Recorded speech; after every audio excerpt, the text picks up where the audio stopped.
Hello, dreamers! May job offer ka na ba? Nagmamadali ka na ba para makapag-schedule ng visa interview sa US Embassy? For this video, I will share to you how I got my DS 2019 in just 3 days. Disclaimer lang, I honestly do not have ideas how long other teachers waited to secure their DS 2019 from their visa sponsors.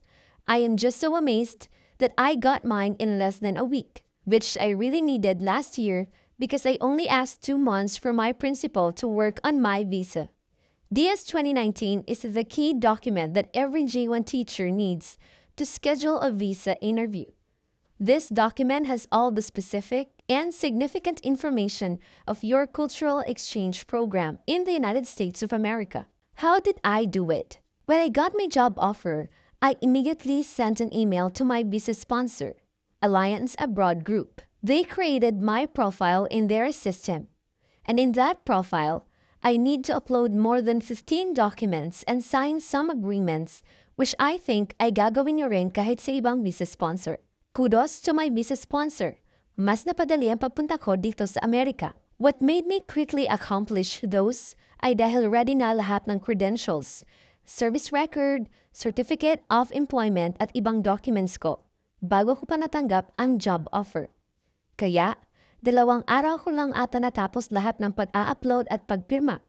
It was really amazing kasi akala ko matagal mag-reply or mag-respond ang mga personnel ng kahit anong visa sponsor. And take note, that season was the peak season because classes in the United States of America are about to start by August. After accomplishing everything, doon ko na natanggap ang billing statement. That is the last step para makuha ko ang pinaka-importanting document ng J1 teachers. Kung may credit card lang sana ako, nagawa ko sana agad. Pero, kinailangan kong makiusap sa kaibigan ko para siya magbayad gamit ang credit card niya.